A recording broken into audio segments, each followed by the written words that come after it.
What is up, everyone? Welcome back to another episode of Hockey Town University. You are here with us once again, Matt and Zach, and this is our second time recording because I'm not smart right now. I didn't have my microphone in the in the picture, and Matt didn't say anything. But Matt, how's it going? How are we doing today? No Derek today. He has to work today. So yeah, how's it going, buddy? Happy hockey season. Yes, I am so happy that it's back. It's been a long whatever it's been 3 or 4 months in the off season, might as well have been 3 years. Yeah, I was very excited to see hockey back. Like pretty much all 3 games yesterday were really good action.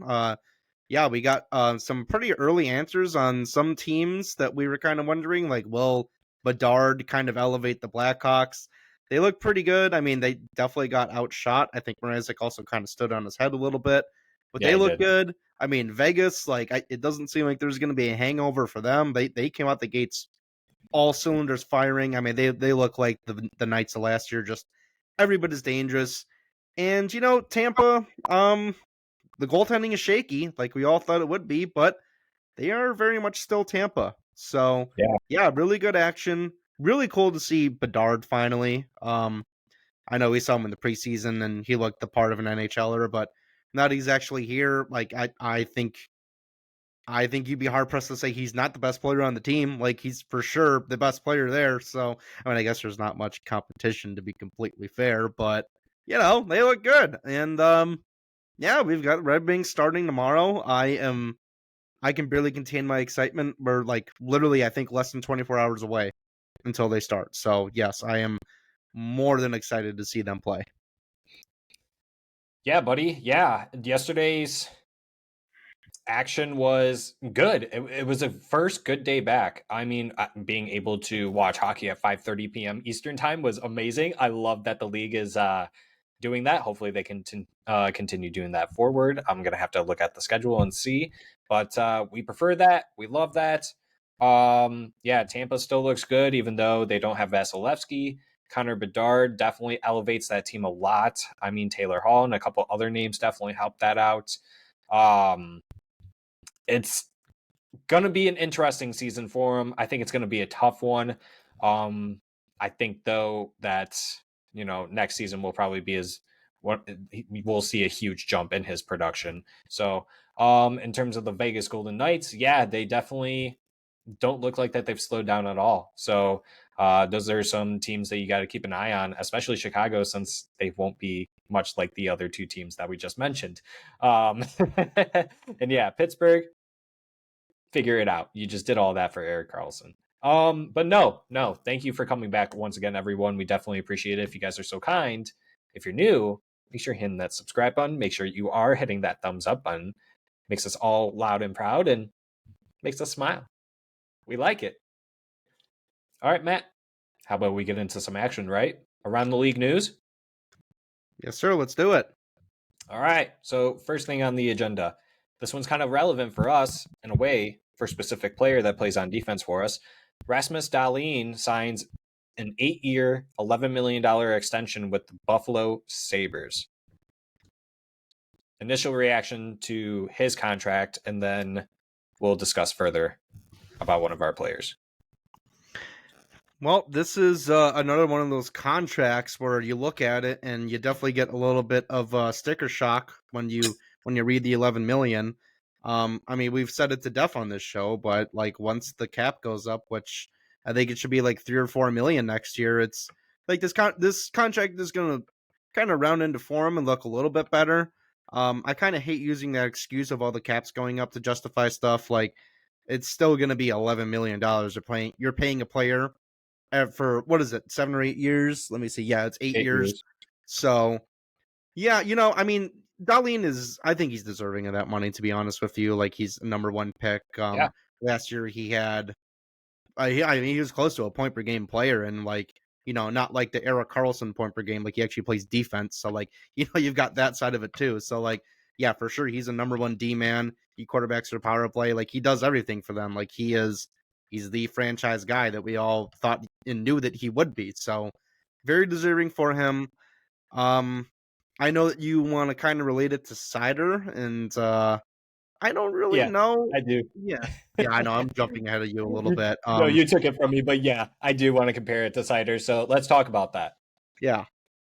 Yeah. I mean, he'll get similar money, I think. I don't think it's definitely not going to be 11 million. You really need to have a Rasmus Dahlin like season to be asking for that money. Also another thing about Seider is he's still going to be under team control. He doesn't really have arb rights as of yet, so I mean, he's going to ask for a decent check, which I think Eiserman is going to be willing to give him. Like we're going to have close to what is it, like 30 million in space next year, and we'll have some salaries coming off the books pretty soon. A bunch of the 1 year deals will be signed; those will be done unless we sign those players. I think we'll have money to play with. I don't think it's going to be anything drastic. I mean, I'd say it's in the range of like 9 to 10 million a year, which I think for a guy like Seider, I think that's a pretty fair deal. To be honest with you, that's about what I would expect him to get. Okay. Well, what if I asked it this way? Is Seider in that realm, even if it's not 11, but what would he have to do to get to a Rasmus Dahlin contract? And what would he have to do in order to get more that you're willing to give him? Because if he booms, you might have to give him that $11 million. Mm-hmm. And a lot of people seem to think that this could be the year that he does it because now he's not paired up with Ben Sherratt. He's with Jake Wallman. Right. Yeah, and I mean, I get it. Like that's the risk that you run. I don't know much about Rasmus Dahlin. I think this is like this last season was like his fourth or fifth season in the league. Seider's going into his third. It takes a while for defensemen to get up to this level if they even reach it. I mean, personally, I'd love it if Seider had a Dahlin like season because, just instant reaction. That's gonna really help us get into a playoff spot and make us look like a dangerous team.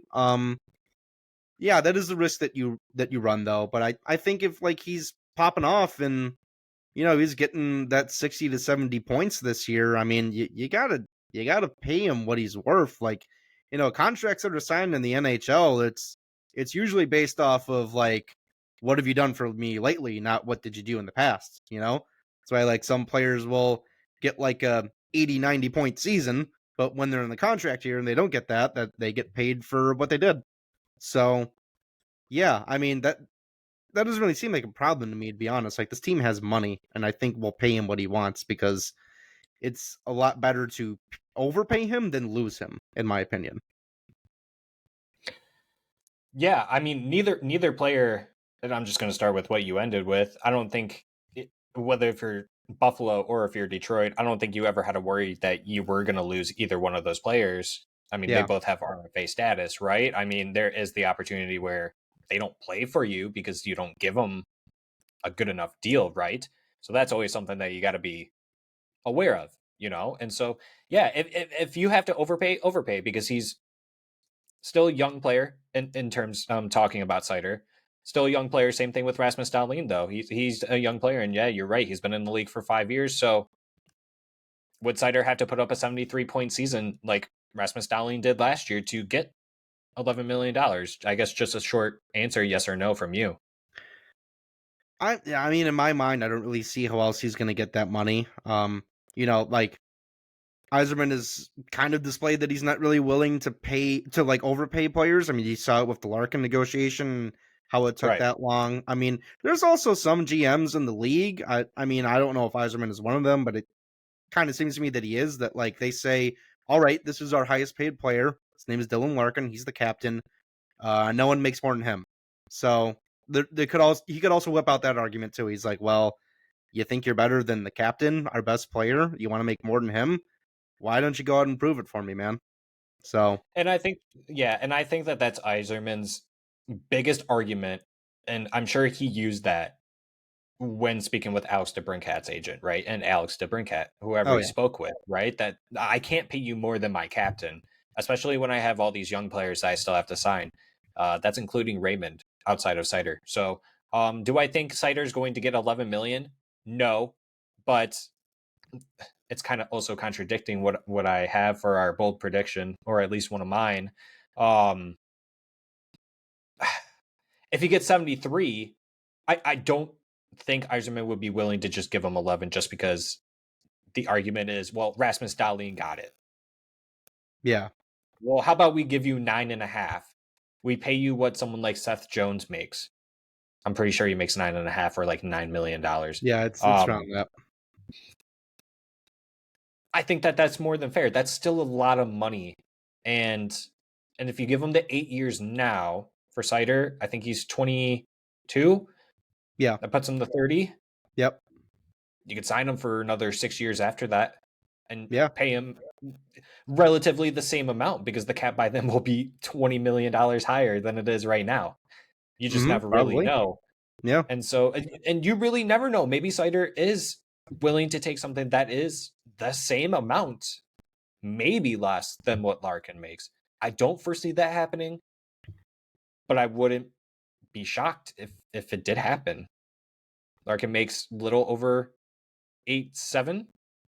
Yeah, it's like 875, I think. I haven't looked at it in a while, but it's Yeah, I something don't like have it that. pulled up at the moment. Yeah. Yeah. So anything is possible. You know what I'm saying? So, but in terms of Rasmus Dahlin, that's a really good contract. Yeah, 8.7 is what Larkin makes. That's a really good contract for him. I think sky's the limit with that player. That was a player that I was really excited about when he was in his draft year. I was really hoping that we could get him. There was a small opportunity that we could have another lottery issue thing, So, yeah, I don't think that's what Seider's going to get. I think that Rasmus Dahlin got the bag, and it's only going to be a benefit for Buffalo, even if it is $11 million. So that's what I'm sticking with. Yeah, I hear you. And I mean, listen, like when you live in Detroit, you don't need to make $10 million. I mean, like if you make like $8 million, you're basically like the mayor. Like you don't need to make that much money. I love the city, but like listen, $8 million goes a lot further in this city than it does in like I don't know, Toronto or LA or New York or whatever. So yeah. $11 million, that's probably chump change out there in New York, Yeah. Yeah, probably. Yeah. All right, Matt, let's go to a not so great topic, I guess. Gary Bettman in the NHL hates players that use pride tape on their sticks, so they banned it. That's my own Uh-huh. title for it. That's pretty much what it is. Did you hear about that? Or Oh, yes, I have. I have been hearing about it for pretty much this entire week. Yeah, I pretty much the only thing I have to say about that is, hockey is the best sport in the world.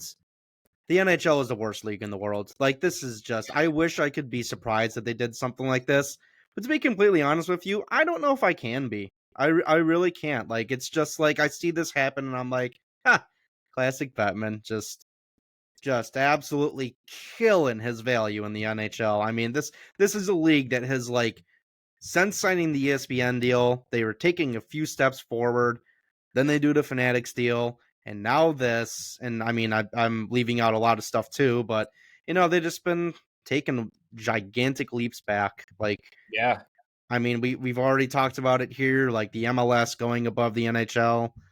That should never really happen. I mean, like, sure, soccer's huge in America, but like the MLS is like 10 leagues below the oh, top one. dude, So, like, we were talking about that even before Messi came to yeah, America. Imagine what exactly. the Yeah. what the numbers are going to be after this year.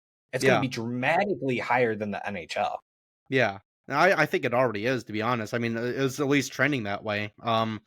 Yeah, like I don't really see how this whole mandate is gonna stick. Like you're already having players come out. Like I think it was Scott Lawton on Philly who was saying like, you know what, they can fine me, they can do whatever to me, they can suspend me.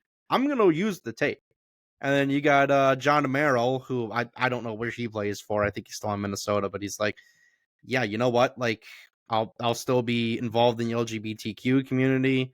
I'm gonna use the tape. Like, players are gonna use the tape. So, like, what's gonna happen? You're gonna suspend all of them. You're gonna fine all of them. Like, come on. Like, this is just gonna get out of hand. And it's just, I just don't get it. It's to appease the very vocal few that you don't want to offend by using these things. which that logic makes no sense to me because it's just you're diversifying hockey. Like you say hockey's for everyone, and you do things like this, you're proving that you don't actually mean it. Yeah, to be quite honest, I am very. I, I think that this was a very bold move. I don't think this was a very good move at all. I think No. that, and you're right. I mean, if you don't follow football, then you might not know this, but isn't it Tyreek Hill who's been fined multiple times just for not wearing socks? That's probably been a lot of other players, but yeah, it sounds like something that would happen. There's a player in the NFL who has now been fined twice for not wearing socks during games. Okay. I don't know what it is with sports leagues and not allowing their players to be regular human beings, right? Like the NHL worrying about what tape they're putting on their stick, and they're worried that it has colors that resemble a rainbow, but that are also representing for pride, right? LGBTQ community. Mm-hmm. Why? Like, at least just let people have the ability to do what they want as long as it does not affect other people. I don't see how tape on a stick offends anybody other than the angry old people at home who are watching the games and they actually notice it. You know, I I, I I just think you're right. I just think it's a huge step back, a huge leap back. And there's been other examples, like you mentioned, the Fanatics deal is another one. That's a huge step back as well. Um, I think just a couple other, there's many other things too. And yeah, I think that this is just not a good image for the NHL right now that they did not need at all. It's just poor. It's Yeah. poor planning, it's poor timing, it's just horrible example setting for anyone that likes watching NHL hockey. So I'm not happy about it, as you can tell. Like it No, makes me nor pretty should you upset. be. I mean, nobody should. Like, I don't understand who they're trying to reach with this decision. Like, who in like America and like the world is like going on online and like singing the praises of the NHL for doing this. Oh, thank God they finally cracked down on like what supporting gay people. Like what Yeah. even is like their plan here? Like I don't.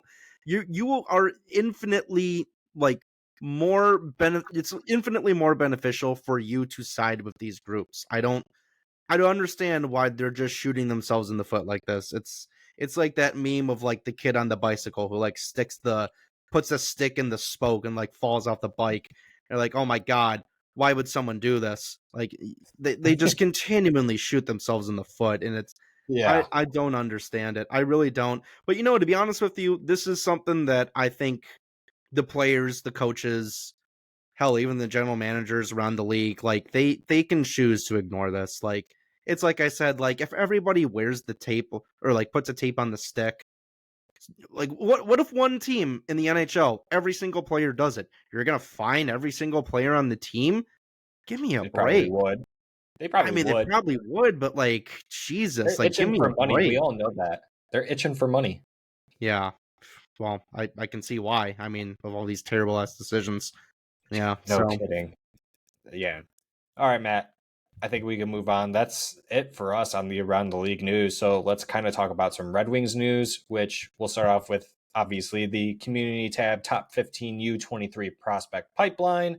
I've only updated that since or once since the last recording, so bear with me. Yes, I'm just slowly progressing through it now that we're basically in the final three picks, I believe. I think we're at pick 12 or pick 13. So go over to our community tab on our YouTube page to place your votes on those. All the votes do count, they do matter. So go ahead and do that. We definitely appreciate it. But Matt, not really too much Red Wings news, except for their first game is tomorrow against New Jersey, I believe at 7 p.m. Eastern time. How pumped are we right now? Let's go. I'm psyched. I forgot to wear my jersey, but just It's picture all me in a good. Red Wings jersey. Yeah, I am psyched, man. I am very excited to see this team play. Um, what would you say is what you're most excited for tomorrow, other than just to see them play and hopefully get a win?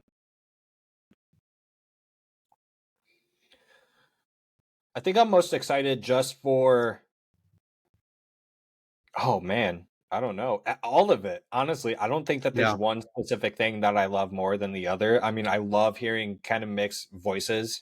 I love the sound of the ice or the skates hitting the ice, the puck being hit, the passing sounds, all the way to the goals and the celebrations, all of it, honestly. What about you, buddy? What are you most excited for? man, I don't know. I mean, you just painted like a really pretty picture with all that stuff. You just got me thinking like we should release like a hockey ASMR CD to all of our followers, and that That's would the do some billion numbers. dollar idea, buddy. Heck yeah, that sounds good. You can just listen to that if you can't sleep. Um, yeah, to be honest, I mean, I kind of agree with you. Like, I'm excited for all of it. Obviously, I'm just excited to see like how the new players do. Like, I'm very excited to see how DeBrincat looks with Larkin. Like, obviously, we saw that in the preseason, but preseason is preseason. It's not the same thing. I'm excited to see how the power play looks with Gostisbehere and also DeBrincat being on it. Um, I think Huso's starting, but down the line, I'm excited to see who like the main backup is going to be. Honestly, because we got three goalies, it kind of feels like there's still an open competition to see who's going to stick there. So I guess I'm excited for all of it. I don't know. That's So about it. let's talk. Yeah, let's talk about that then, Matt. So the practices or the practice lines before the first game follow DeBrincat going left to right. DeBrincat, Larkin, Perron on the first line, Fabry, Comfort, Raymond on the second line, Sprong, Kopp, Rasmussen on the third line, Costin, Valeno, Fisher on the fourth line. And then the top pairing, you have Wallman on the left side, Seider on the right, Sherratt, Petrie, Gostisbehere, Mata, and Hall were rotating together. So Mata and Hall. And then in net, you had Huso starting. Then it follows Reimer, Lyon. I think they plan on going the three goalies. And I think that that's the smartest decision you can make, especially when now you look at a team like Tampa. You can't waive either of these guys. Tampa's going to claim one of them. Right? Yeah. And they did. I'm pretty sure they did that with the goalie that they currently have now. I think, oh, I don't even know his name, and I took him in fantasy, or I picked him up in fantasy. It's like Jonas Johansson or something like that. I'm pretty sure. I I'm watched gonna the game sell last night and I don't remember. Like he was in net and I don't remember. So Jonas Johansson. Okay, I did there get you it go. right. Look at that. Okay. Um. Yeah. Let's talk. I don't know who. I guess who would you rather have, Mata or Hall? I guess the real I question is, mean, do you think that they're going to go 11 forward 7D or 12 forward 6D? I I don't. I think at some point they will do 12 and 6. I think that makes more sense. Yeah, it's hard to say. I mean, like Hall and Mata, like I get that we have like this preconceived notion of what Hall is. In my mind, like I know like he's prone to have just the completely brain dead mistakes and just self combust at any point. But honestly, in my mind, like I don't feel like Hall is that much different from Mata, and that's kind of why it seems like they're gonna rotate in and out. I mean that Hall contract is already looking pretty rough since he's a scratch on opening night. That's not great, but I mean that's like we have depth, so it's like what can you really say about that? Like it's not a great contract, but it's also not an anchor. So yeah, it's whatever. It's the casualty of depth. But let's talk about this top line. I don't understand this top line at all. Like, okay, we love Daddy P on this podcast. I totally get it. It felt like when last year we had Prawn on the top line, it was because we had no other option. And this year we do have another option, so why do we still have Prawn on the top line? Doesn't really make much sense to me. I mean, like, is Raymond really that like rusty? that he can't start on the top line? Like, I don't really understand the point of it. I think one of the ways that I think I can justify it right is that DeBrincat and Larkin can shoot. And this isn't saying Right. that Raymond can't shoot, but this is to say that Perron has really good puck control in terms of if he gets bodied when he's near the boards, he can protect the puck. He's very good at that. He has really good passing ability. So I think that that's probably why they put him up there. And for Raymond to be on the second line, I think they want him to utilize his shot more. And so that's what they're doing. They're forcing him down there. And then you have someone like Comfer being that two-way guy. And then Fabry pretty much is a two-way forward too, in a sense, but he can shoot Yep. the puck. But I do think that's one of the reasons why they have Raymond on the second line. And I'm assuming that that's probably what you were going with. But even looking at someone like Rasmussen down on the third line, even though he had first line duties not that long ago, big body, just giving him time to not. I can't really make sense of the Rasmussen one. I mean, all three of those, you can make the case that they could be in either position on the right side, right? Mm-hmm. Sprong, Kopp, Rasmussen. I think that that's a pretty good line. I mean, Rasmussen plays a good two-way game. Kopp plays a good two-way game, and Yeah. Sprong can snipe that puck. I Oh mean, yeah. Kopp and Rasmussen can score too. So Yeah, I mean, don't get me wrong. I love that third line. That's like one of the best third lines in the league, to be honest. Like that's I would say really, so. really good. Like that's Yeah, that's a borderline elite third line. Like look at where we are at the rebuild. We're gushing over a third line. It's well, whatever. Like what else can we really do? Yeah, I don't know. I mean, I don't expect this to be permanent, to be honest. Like I'd be shocked if Raymond is not spending most of the season on the top line. Me yeah. personally, I don't know. Maybe you're just seeing how everything works together. There's a lot of new faces. I totally get it. So we'll see how it goes. I mean, if Perron looks incredible on the first line and you can't bring him down, so be it. I mean, Lucas Raymond is your second line winger. That's a pretty good second line winger. So really, really not a big loss there. How do you feel about Fabry being on the second line? Um, yeah, Because okay. I mean, whatever. personally, I would like to see Rasmussen there. That's just me, only because Yeah, Fabry, like in the last two seasons, has collectively probably not even put up a full season, a full yeah. 82 games in two seasons. So that's probably wrong. But anyways, yeah, I don't want to put too much on Fabry, to start. I kind of want to ease him into it. And I always had this running joke last season, and it even went on before even I think it was like as soon as we got him, I had this recognition of looking at Fabry and like he skates so hard, like he's a dog out there, right? Oh, But he the is. thing Yeah, is with them is that every shift, it almost seemed like he was always on his ass because he went so hard skating into someone or something. So I was like, dude, that guy just can't stand on his skates, can he? Like at yeah. all. He like plays bigger than he actually is. It kind of seems like Yeah. when you watch him. Well, keep in mind that like this offseason was the first full offseason he's probably ever had in his career. So, I mean, we saw him in preseason. He was lighting it up in preseason. So, Yeah. I mean, I don't really hate it, to be honest. Like, I totally get where you're coming from with Rasmussen. Like, I mean, I think we said on the last episode that like he was like the number one guy, well, like one of the number one guys that we were excited to watch. But like if Rasmussen looks good, he'll play himself up the lineup. That's just the way it's going to work on this team. I really feel Yeah. like this team is like, listen, like whatever line you see today, it can change depending on how Oh yeah. poorly or how well you play. And that's good. That's like that doesn't happen if you don't have depth. You know, I mean we remember the years where we had to play Adam Ernie in the top six because what the hell else can we do? And now we've got options, and that's a good thing.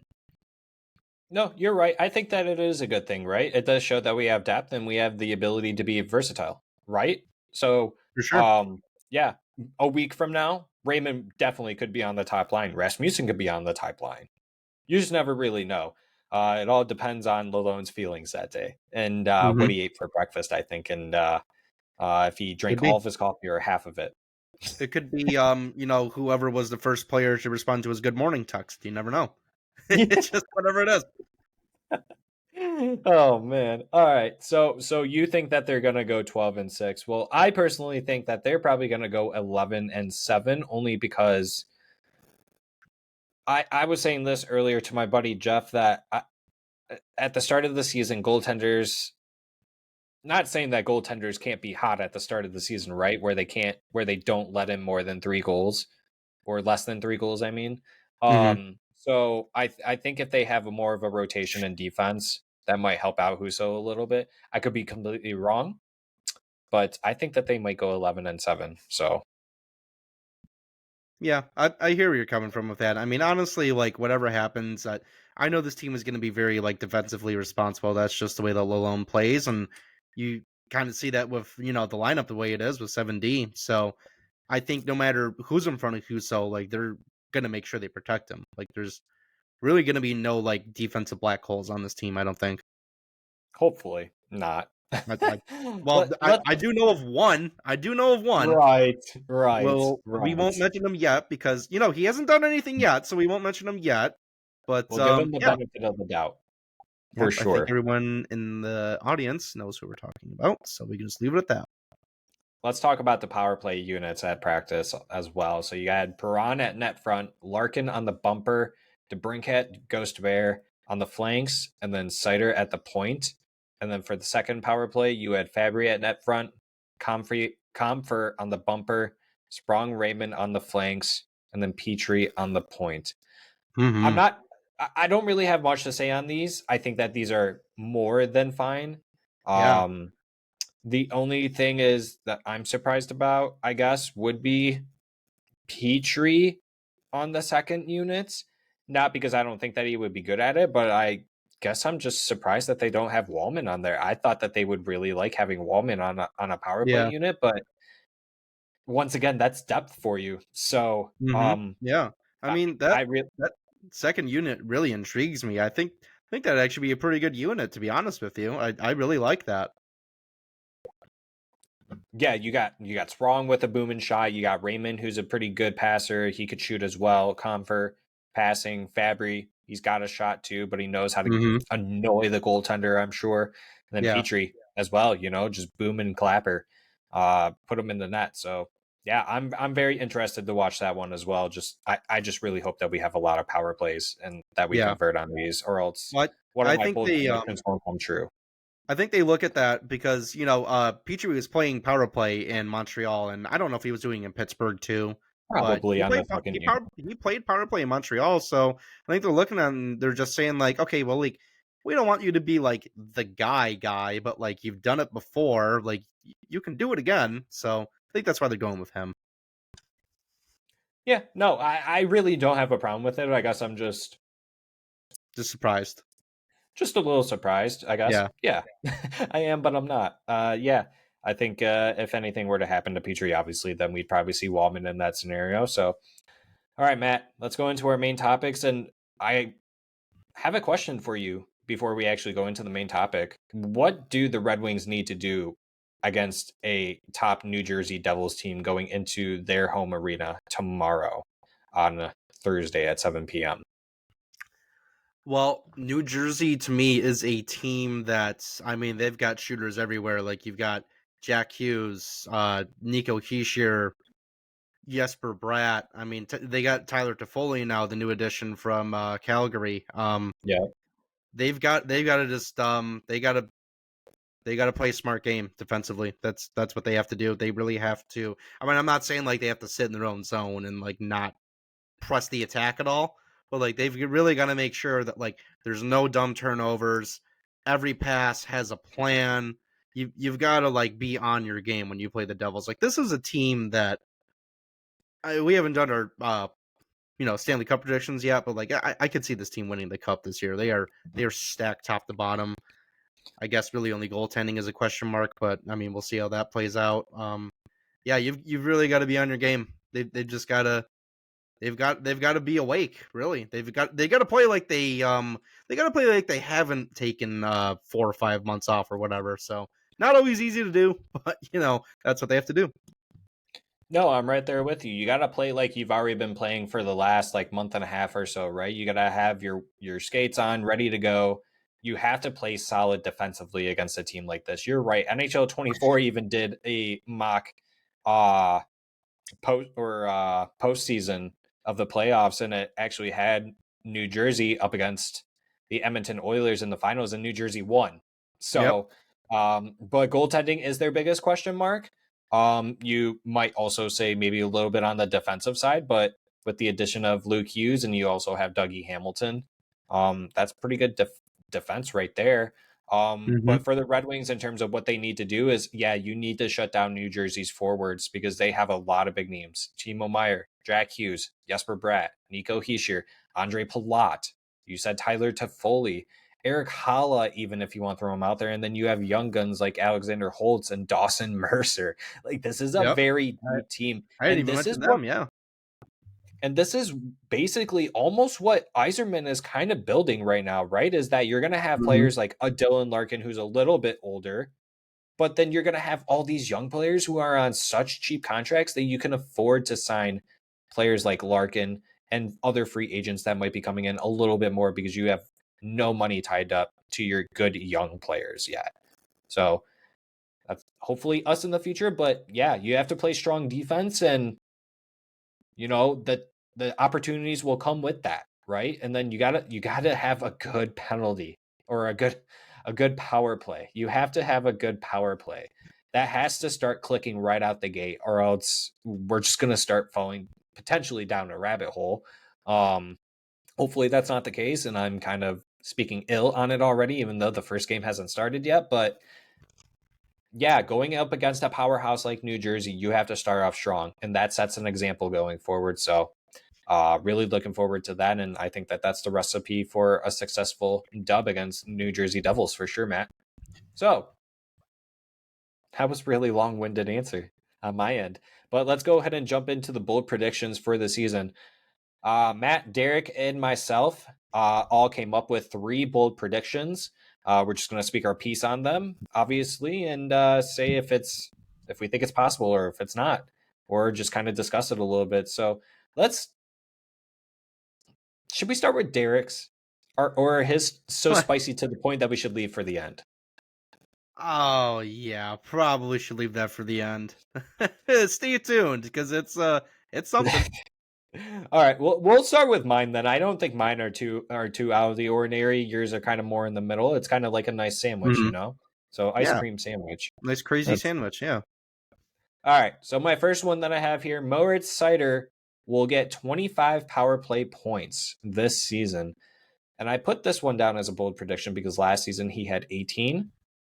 So he's getting an increase of 7 more, which then also means that the overall production on the power play is going to be better. This actually ties into my next one, but let me hear your take on this, Matt. Do you agree or do you disagree with that prediction? Yeah, I mean it's gonna be a tall task for him to do it, but like it's definitely not out of the realm of possibility. Like, I mean, you just see like the units that we listed off, like with the extra talent in there, like you've got Gostisbehere, who is like a natural power play quarterback, like he's literally a power play specialist. So I mean, him feeding Seider the puck or vice versa, that's really going to help. Of course, Alex DeBrincat too, being on the power play, which a lot of people kind of underrate his passing ability. He's a very good passer. I mean, hopefully it's going to be more often Seider to DeBrincat for a goal rather than the other way around. But hey, as long as the puck crosses the goal line, I really don't care who's Doesn't shooting it. matter. It doesn't Yeah. matter to me. So I can see it happening for sure. No, for sure. Yeah, I think that, like you said, adding Shane Ghostberry only makes it that much better, and Alex DeBrincat, obviously. So I definitely think that it's very possible. I was a little skeptical to put 30, but I thought 25 was a good number to start off with at least. So yeah, I'll take the over 25 on that one if I was a betting man. Detroit will have 470 plus scores. Uh, if you can guess who I had, I'll give you extra points, but you don't really have to if you don't think that you or if you don't want to. But I'm sure you could probably think of who I'm speaking of in terms I of the mean, four. I've never been one to back down from a challenge, so let's go ahead and give it a try. All right, Um, go ahead and name them off. well, I'll get the obvious ones out of the way. I think Larkin and DeBrincat you're looking at. Yep. Um, boy, I'm knowing you. You definitely have one that's out of left field, and I'm not going to know. I'll say Raymond's, maybe? Yeah.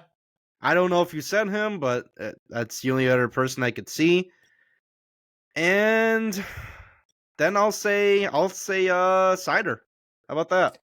Yeah, those are my four, and the reason why I All have those right. four, I mean, I kind of made a hint at it based on the Dahlin extension when we were talking about it, is that, if he were to get 73 points, could he make $11 million? And I did include him on this number. I do think that we have four players that score 70 plus points. I mean, all it really takes is and it comes down to the power play, right? 25 points alone just on the power play, all you need is 45 more points, 5 on 5. That's you, take it how you will. That's 40 assists, 10 goals, or 5 goals, however you want Mm-hmm. it. So Mm-hmm. it could go either that way. So I do think that that's very possible. What do you think about that? Yeah, I think really the only bold prediction there is Seider. I mean, like, I think for sure he's going to bump up his total. I mean, 70 is, I wouldn't say it's out of reach knowing him, but like that is going to be like a season for the ages, honestly. Like, I don't know. Yeah, I don't know. I mean, like, sure, why not? Why not? Anything's possible, right? It is. Yeah, Joe Valeno got a contract, so he sure did. anything's possible. Yeah. All right, last one. Last but not least, Simon Edmondson will get called up before November 16th. Um, yeah, this one for me, this is hard to predict because it feels like he wouldn't come up unless there's like an injury, like just with us carrying so much defenseman. Um, I mean, you never know. Maybe someone is just downright horrible and like they have to be sat, and then he's gonna come in. It's just he's kind of blocked from the lineup, unfortunately. Like it's I don't know, it just is what it is. I would say he does spend some time up here. Like if I had to guess, I'd say it's 25 games, maybe 30 games, something like that. I'd say it's in that area, but I don't think it would happen until a little later on, to be honest with you. Okay. Okay. Yeah, for me, I mean, this is my bold prediction, obviously, so I'm going with it. But I think that the reason why that this could happen is partially because I do think that he can have a really hot start in Grand Rapids, and I do think that someone's going to have a really bad start with Detroit. I mean, Yeah, there could both be could two happen. of them. There could be two of them that have a really bad start, and the two that come to mind, obviously, are Mata and Hall or Sherratt. Yeah, It could even be Petrie. There's four players that could have that possibility. And to yeah, be honest, there were plenty of times where Edvinsson looked better than those four defensemen out there. yeah. I mean, he looked fantastic in the preseason. I know we keep talking about the preseason, like it's not real hockey, but like he looked very good. I'm honestly a little shocked that. I guess I'm not shocked because like I know what this blue line looks like right now. Like, listen, man, like Gostisbehere's on a 1-year deal. Like, you never know. He might get traded at the deadline, and then Edvinsson comes up. But Right. it's a whole thing of like, who cares who's ahead of him? If he's better than them, he should play over them. That's the whole thing. I Correct. mean, we said the same thing with. I mean, you can name any player who played in the preseason. It's the same case for them. So I don't know. We'll see. I could definitely see him getting hot and just kicking the door down. I really could. No, for sure. So do I. I think that this is going to be a really good year for him. He's finally acclimated to North American ice, and he can have a really good season now that he's fully healed from his shoulder surgery. All right, Matt. Let's move on to yours. I will let you say them, and then I will speak kind of like my piece on them, same way that you did for mine. All right, yeah. So I'm gonna just lead off with my first one. I really do believe that Larkin could get 100 points this year. Maybe that's crazy. Like honestly, now that I say it out loud, it is a little crazy. But like, man, look at like you got DeBrincat. He's scored almost 80 points one time. I mean, Larkin's been a point per game player or just under it, and with much less talent on the top line. No offense to Raymond or whoever else has played with him, but man, I could see him just being a man possessed. Like, take a look at Larkin's career. He came in when he was a rookie. They made the playoffs. I think the second year they also made the playoffs. And ever since then, he's been in the basement. This kid is ready for playoff hockey, man. And if he has to drag everyone into the playoffs kicking and screaming, he will. I think he will. I think this dude is going to go off this year. I think he is sick and tired of losing. He looks at, this division, the Eastern Conference, and says, I don't really care if you guys think that Buffalo and Carolina and New York and whoever the hell else, I don't care if you think they're better than us. I'm going to prove that we're better. And he's going to just light it up. Yeah, I'm kind of there with you. I don't know if I agree with 100 points. I think 90 it is very doable. I'm not saying 100 points isn't doable, but the likelihood of it happening is very much smaller than doing at least 90. Um, I this is going back to depth, right? Is that this is one of the benefits of having depth is that you have a better supporting cast with you, right? And so a lot of weight is getting lifted off of Larkin's shoulders.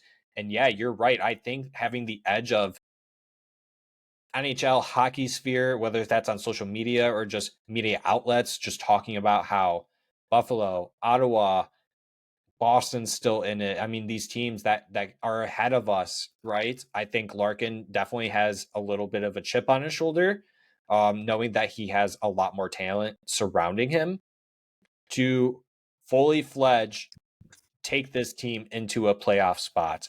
And one of the ways that it's possible to do that is by getting 100-point season. Mm-hmm. I mean, we've seen it plenty of times where teams have 100-point player and they still don't make the playoffs, right? That Oh, for sure. happens. Yeah. Yeah, it does. But the team has so much depth behind it. As long as the injury bug does not catch up to us and we play smart for the first 2 months very well. I mean, even going into the new year, all year long, you have to play well. But I'm just saying, in general, you have to have a really hot start. And I think that starts with Larkin. So I'll disagree with your bold prediction, but I really like it and I'm very intrigued by it. And I'm watching very closely because I do think that it is possible. This More than what people actually seem to think. I also just want to put a disclaimer out. Like I made this take before I took Larkin in fantasy hockey, so it's not because I have him on my team. Although that would also help if he gets 100 points on my team because I after one night I already apparently need it. So yeah, fantasy hockey's fun. Okay, so I have another one for you, which this one looks even more bold after the lines are coming out. I feel that Rasmussen could get a good amount of time on the first line with Larkin and DeBrincat. Yeah, I mean, we kind of talked about that already, right? That you can make Yeah. the case that he can be playing on the first line. I mean, he's a big body, right? And he has a pretty good shot, and Mm-hmm. he drives to the net, right? And so he plays a decent two-way game too, as well. And so yeah, I'm going to say a good chunk of the time. What is I that to you? Is that like a quarter of the season? I'd say What's a good it's chunk? like I mean I don't know when this would happen. Obviously, it's not going to happen right away after we've seen the lines, but a good chunk to me is like, yeah, about like a quarter of the season, maybe 25, 30 games, something like that. I don't know. I mean, I just think we saw how much better he was last year. And it's really no coincidence that when he went down with the injury that this team kind of got derailed a little bit. He feels to me like he's a good glue guy. Like the guys in the locker room love playing with him. Obviously, we know how huge and big and strong and intimidating the guy is. I feel like this line with our short king DeBrincat being on there and like Larkin's a big guy, but he's not like like the power forward. Like I'm gonna go score a goal and punch you in the face. He's not Matt. He's not Matt Kachuk, but Rasmussen being up there and just bringing that toughness. I think that he's really gonna bring like a good element to that top line and like listen, like playing with Larkin and DeBrincat, those are two players where like you will elevate your game playing with them. And if you don't, then you're probably not suited to play in the top six, which I think Rasmussen is. So I would love to see it happen, to be honest. I mean, even if it's for like 10 games, just give it to Yeah, me. I want to see it. yeah, we will. Without a doubt in my mind, we'll be able to see it. How often to be remained by pretty boy or Derek Lalone. David Lalone. Jesus, what am I saying? Yeah. All right, Matt. What's your last one there, buddy? Yeah, my last one. I saved the best one for last. This one's gonna be real fun. So we know that the SHL season ends before the NHL season does. I don't know how this player's team is going to be, if they're going to be a playoff team or not. I don't think it'll end up even mattering. I think you guys all know where I'm going with this. Our boy Axel Sandin Pellikka, I think, will be on the team at the end of the year. I mean, this kid, we've seen what he's done in, what has he played? Like not even 10 games in the SHL, and he's just lighting it up over there. You don't play in the SHL at whatever he is, I think he's 19 years old. You don't play in that league at this age and light it up. That doesn't happen. Like, if you're a veteran, sure, you're putting up 20, 30 points in the league. Like, young guys don't do this, especially defensemen, man.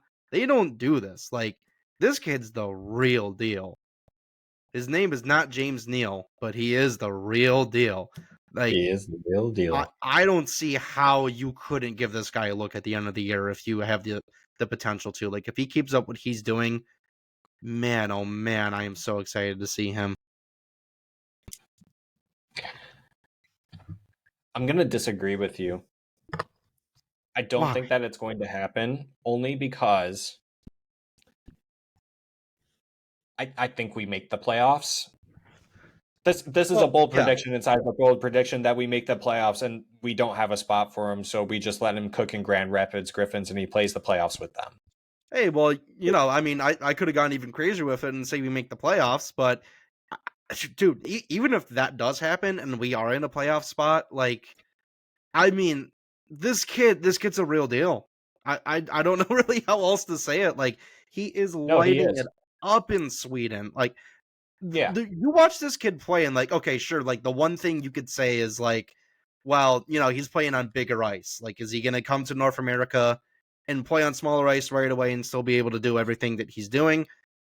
Probably not, but like he's not just going to lose his game. Like, he's still going to be that shifty puck moving defenseman with an insanely wicked shot. Like, I don't know, man. I really like, sure, it's a bold prediction. I'll give you that. It's definitely bold, but man, I can see it happening. There is a reality where this happens. There definitely is. I'm not saying that you're crazy for saying that. No, he's on par for getting 20 goals in the SHL as a 18-year-old Yeah, defenseman. that I is mean, nuts. and projection is 52 games. He's going to get 27 points, so 20 goals, 7 assists. He's got 3 goals, 1 assist right now currently in 8 games. Yeah, if the Red Wings, the way that he has to make the team though is that there's at least 1 or 2 defensemen injured. Yeah, Edmondson is already on the team. right.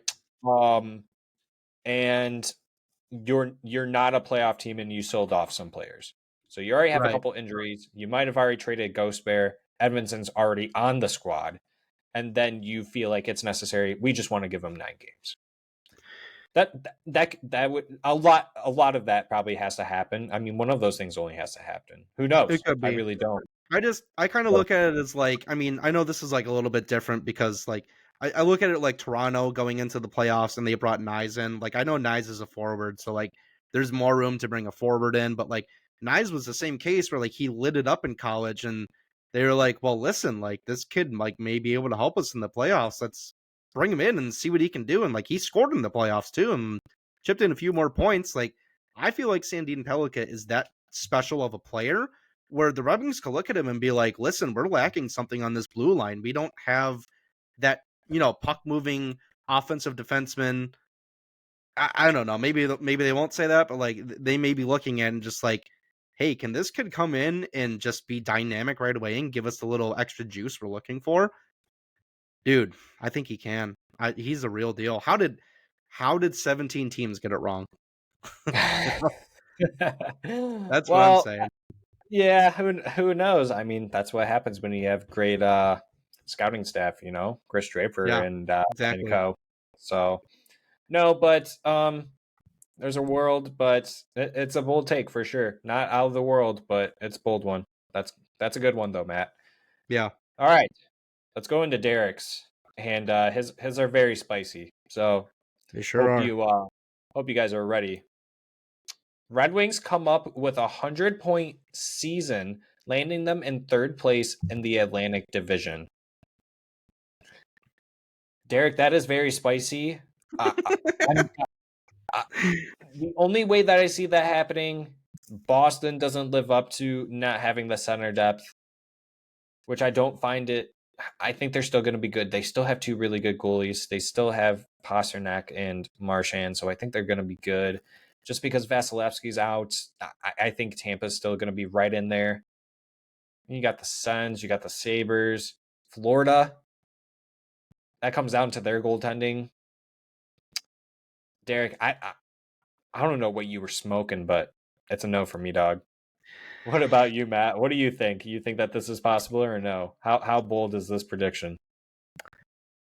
All right, listen. So this is definitely bold. I mean, you asked for bold, you got what you asked for. I was kind of doing like the point breakdown in my head. Like, you get 45 wins, 10 overtime losses, that gets you to 100. I mean, I don't know. Like, if you really like just like every division game you play, like you're better than the competition, which like we didn't see that last year. And sure, we got better in the off season, but we didn't get 100-point season better. But teams play above their means. It feels like every year. I mean, we remember when St. Louis won the cup, they were one of the worst teams in the league, and then they shot all the way up. I mean, that's obviously not the same thing, but like sometimes teams play above what they actually are. I'm Yeah, not saying this is going to happen, but like, could it happen? Sure. Why yeah, not? I mean, I give it maybe like a 10% chance of it happening, but listen, you go out there, you just got to beat the teams you're playing against. Like, that's what you got to do. You just got to win games. And like, just any gotta win team them. can get hot. We got hot last year in February and March, and nobody thought we would do that, and we did. So True. anything's possible. Anything is possible, buddy. This You are next one is correct. not possible. Yeah, Derek is hoping and praying. DeBrincat gets 70 plus assists and 20 goals, confusing everyone for not being what we thought he was. But honestly, who could really be mad? That is exactly word for word what Derek wrote in I his guess I notes. wouldn't be mad. No, Derek, you're right. I would not be mad. So where's the bold prediction here? Is it the assists? Is it the goals? Well, I mean the assists. Okay. 70 assists. I mean, sure, 20 goals. I think that that's more than doable. So I guess it comes at the 70 assists. Yeah, I guess that's doable. I mean, I have him pegged to get more than 70 points. 70 assists though, that's a lot. I'm going to say that's a little too many, but it is doable. What do you think, Matt? Yeah, definitely. DeBrincat's going to come in on the team on his first season, and he's going to turn into prime Jonathan Huberdeau, just like everybody predicted. Dude, not a chance in hell. Like, I mean, 70 plus assists, like that doesn't just happen. Like, players don't just do that. DeBrincat has barely eclipsed 70 points in his career, which like even when he did, he was scoring 30 goals. So it's not like he was just dishing the puck out. Like, he's a goal scorer. Like, sure, he's good at passing, but like his calling card is scoring goals. Like, if he's gonna get 90 points, it's coming with a 40 goal season. I'm just gonna say that right now. Yeah, he would drastically have to change the way that he plays, which players really don't do that, and when they try to do, they do worse. So I'm 0% chance on this one. Poor Derek. We're not trying to rip on Derek at all by no But I'm means, not. but But like, hey, you want a bold, he give you bold. So you guys got bold, that's for sure. Bold coffee. I hope you like it being served warm and toasty. All right, his final one. Amadeus Lombardi gets pulled up at least for 9 games before Marco Casper, Elmer Soderblom, Simon Edvinson, and Carter Mazer. Um,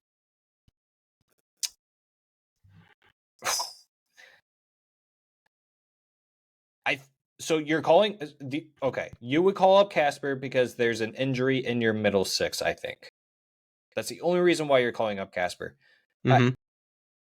I don't think if you have an injury in your bottom six or at least the fourth line that you're calling up Casper, right? And so they Lombardi could play center for you. I if they have too many injuries on the wing for your fourth line, like I mean, there's plenty of call-ups you can make before him, right? I mean, especially on the wing, not so much at center, I guess. So Right. it's possible. I I mean, there's a good chance that he could play more than 9 games, Could be. I especially mean, as a 4C. That's very doable. listen, I would love this to happen. I loved watching Lombardi in the preseason, and also like when you and I went to the prospect tournament, he was really one of the better players on the ice. Like, he's our wild card. I would love to see him on the wings. It is not going to happen sooner rather than later. He is going to need to get some time in the AHL. The only way this happens to me is Casper's hurt, Evanson's hurt, Soderblom's hurt, and whoever else you said is hurt. Like, he is not the first call up. Like, it's Unless like you said, Lombardi Zach. just has a boom. I mean, I guess we'll What if see he how he does. booms? I guess we'll see how he does in the AHL. I mean, if he's putting up a point per game, Right. okay, sure, I'll give him a look. But like, and that would also have to come with Soderblom struggling, Casper struggling, which we don't really want that. Like, okay, Right. great. Like, we want all of them to have a good season and like take the next step in the AHL. Forgot where I was going with this. Yeah, it's like you said, Zach. Like, if we get an injury in our middle or top six, well, no, not Casper. Soderblom is probably going to be the first call up. And hey, we didn't even mention Berggren. Berggren will be the first call up too. He's in the AHL, so Yeah. that's like 5 people ahead of Lombardi. So that's not going to happen, unfortunately. Lombardi's best opportunity would be at center at the 4th C, right? I mean, you Yeah, got I think Valeno, so. and who would be behind Valeno? Oh, Who's next on the yeah, depth chart? who like in Grand Rapids? You mean like could be behind him? Probably Soderblom, I guess. Honestly don't know. Maybe Casper. I have no I don't idea. even think. Yeah, exactly. So like it could be Lombardi at some point. If you just Good. have that many injuries, you never really know. Yeah, you'd need to like be like bit by a swarm of injury bugs, which would be devastating. But like, hey, if Derek wants the whole team to get injured so his take can come true, the more power to you, man. I don't see it happening, but like, whatever, sure.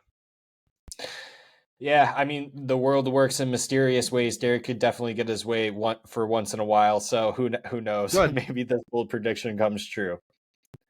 All right. Well, Matt, that's it, buddy. We're good. Do you want to make a random one up real quick, or you got one on the top of your head before we sign off here and do our final thoughts? Well, I mean, yeah, I do have a pretty spicy one. It's not Red Wings related, so I don't know if you want me to go ahead with just the NHL in general, because it's pretty spicy. Let's all right. Just give the fans what they want. Give them one NHL hot take. Yeah, I mean, I guess I brought it up, so I can't just go without saying it. I think Arizona's going to make the playoffs. I really Oh do. my god. Dude, Really? I mean, look at the Central. Like St. Louis is like going into a retool. Chicago still sucks. Minnesota is Minnesota. They're mid as hell. The Predators probably won't be very good. I mean, I'd see like that first wild card spot. I could see Nashville and Arizona battling with that. Like you look at that division, who's the top teams? Like Colorado and give me the other one. Why am I blanking on it? Colorado and someone else. Oh, Dallas. Dallas, like those are probably the top 2 teams. Below that, it's like it's a fight for third and fourth. Why not Arizona? They had a pretty good offseason. They got some new players in. Logan Cooley will probably be a Calder finalist. They got also some good young players. Their goaltending apparently just sometimes stands on their head. Why not Arizona? Let's see it. I'm not gonna go against you, honestly. I'm right there with you, but I still think that they're best suited to be sent to the moon as a Well, I franchise. do too. Yeah, it would be the first playoff game played on the moon. I mean, who wouldn't want to see that? I thought maybe that was going to be your bold prediction, is that they get the rocket shipped off to the moon by No, SpaceX. that's But that's not bold because like that's just like what has to happen. all right, fair enough. And my dogs keep on whining. It must be dinner time. So no, I like that. Honestly, 45% shot. Sure, that's what I'm saying. I think that's All I need. doable. they have just as good of a shot as anyone does in the league, right? I mean, look, I Yeah. don't know, man. Hey, Yeah, last time I checked, there's only 3 teams that have wins. So there you go. They have the fourth best shot in my mind. all right, buddy. All right, well, I just have to wait and see. Let's see how the season plays out. But final thoughts, buddy. Let's hear them. Let's go Red Wings. I am very excited. We're here. I have my countdown. We are less than 24 hours away from puck drop. There we go. I'm jumping out of my boots. I'm so excited. Do you have boots on? No. I'm jumping on my sock. All right. Well, yep. My final thoughts are: go Red Wings. Thank Christ, hockey season's back. I missed it. I'm really excited. Hopefully, the Wings can make the playoffs. This is going to be really sad when I have to rewatch this when the season ends and see how foolish I was and how foolish we all were with our predictions and bold takes. So, no, go Red Wings and let's have a good season, everyone. Honestly, let's try to have some fun and enjoy the ride. Hopefully, the Red Wings can take something from it and run with it. All right, buddy. This is where we say our goodbyes. But before we do, we want to say thank you to all those that are returning and to those that are new. Thanks for sticking around. Make sure you're subscribing if you haven't already and hitting that thumbs up button. The frowns go upside down and become smiles. We like it. We will be at the home opener if you guys are there. We'd love to see you. But Yeah. we know that you'll probably be watching the game. But Come yeah, say hi. I started with me. That's so improper of me. Matt, Derek, and I, as well as Kenny, our friend, and JR, also our friend from college, will be attending the game as well. So look out for us if you want. If not, we understand. You probably aren't watching the end of this. I'm just kidding. But no, thank you, everyone. But yeah, if you're also on Spotify, thank you for listening to us, watching us, however you view us. Make sure you are giving us 5 stars and giving us a follow on there as well. All right, Matt. Until next time, we'll see y'all on the next one. Goodbye. Bye bye, everybody. Let's go Red Wings.